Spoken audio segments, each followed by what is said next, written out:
In this bulletin, no name change required for COVID strain. Styrofoam ban in effect. And residents concerned with dump fire. From the studios of FBC Suva, Edwin Nunn.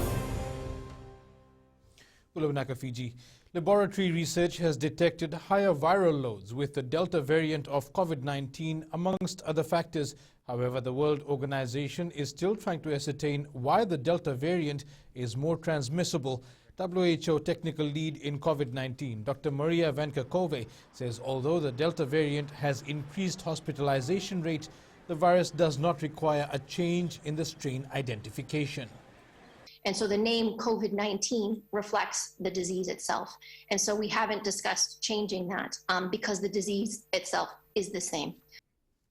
The Department of Environment is strengthening its surveillance and will come down hard on manufacturers and outlets who continue to produce, sell or use polystyrene products commonly known as styrofoam.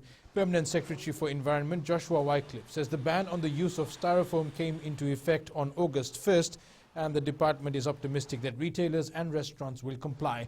He adds a 7-month grace period was given to ensure the remaining stock is cleared. We also do remote monitoring. We will be going on site depending upon how we apply the COVID guidelines into our monitoring teams as well. Now, currently, the team works on emergency basis. Residents in Lautoka are concerned with smoke emanating from the Vunato rubbish dump since yesterday. A number of people have taken to social media to vent frustration, having uploaded pictures of smoke affecting their area. Wayavi resident Pasemada Rua says the smoke is becoming unbearable for her family. Rua, who has a 6-month-old, is thinking of temporarily moving to relatives' place in Saru.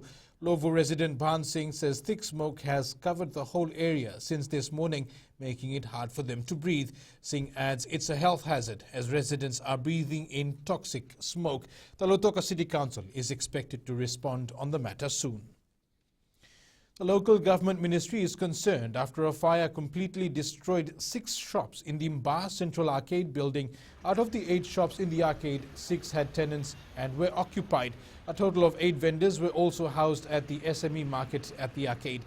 Minister Premila Kumar says it's a major loss for these businesses during challenging times. Kumar says the firefighters managed to save the museum and the town hall. She adds investigations continue and the cost of damage is yet to be determined.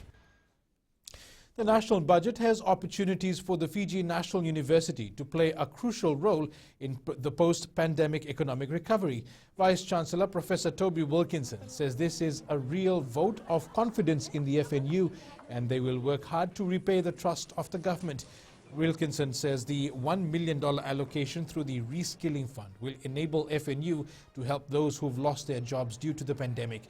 The other allocations include 5,000 new places for TVET courses through the Tertiary Education Loan Scheme. Indeed, TVET qualifications are exactly what the economy needs to bounce back from the pandemic. Investing in a TVET programme, now with the added opportunity of TELS funding, provides education for employability and is an investment in your future.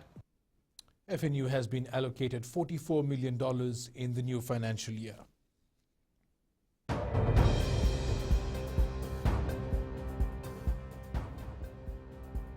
And to our latest COVID-19 update, Fiji had 1,100 new COVID-19 infections for the period ending at 8 a.m. yesterday. 386 cases are from the West and 714 from the Central Division. The Health Ministry also recorded 13 new COVID-19 deaths between 29th July and August 1st. 7 were in the Central Division and 6 in the West.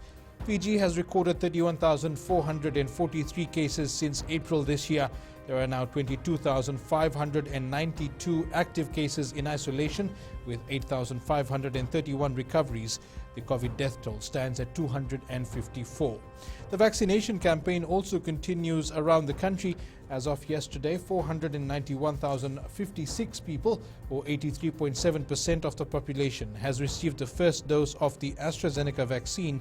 151,866 people, or 25.9%, have received the second dose.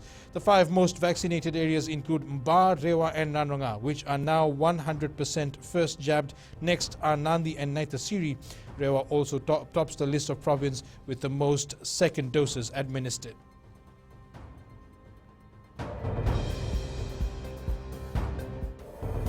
Up ahead, Nandurutalo hopes to make the final cut.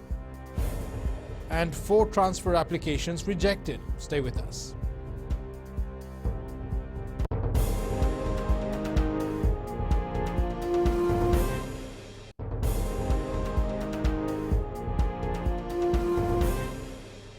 Welcome back. Former Fiji Rugby League Samoa Pacific Games captain Luke Nandurutalo is slowly seeing the fruits of his labour. The 29-year-old has been named in the Fiji Mbati extended squad to the Rugby League World Cup at the end of the year. Speaking exclusively to FBC Sports, the Korolevu Navosa native shared his struggles switching from union to league to pursue a career in rugby.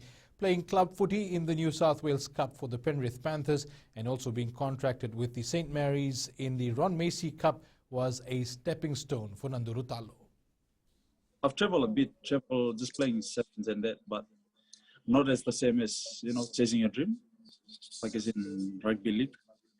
Like you can play sevens for fun and 15s for fun, but NRL is such a dream.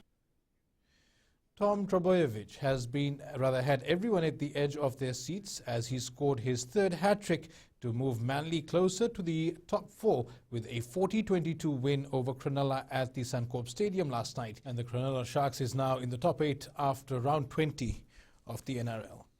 2 players who joined Lautoka from Suva in the last Fiji football transfer window now want to return to the capital city side. They are Benjamino Mataninganangara and Sairusi Nalaumbu. However, the two's applications, together with 5 others, have been rejected.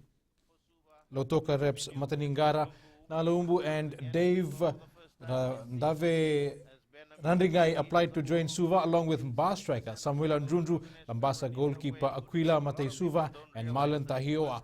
Nanonga rep Rahul Naresh's application to join Ba has also been rejected. Some applications remain pending, which includes Rewa's Anish Kem to Suva, Nandi striker Rusiate Materenga to Nanonga, and Nasinu rep Epeli Saukuru for Nanonga, and Lambasa's Antonio Tuivuna to Lautoka.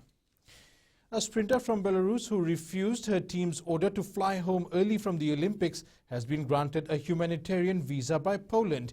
The 24-year-old is at the Polish embassy in Tokyo after spending the night secured in a hotel under protection from Japanese police.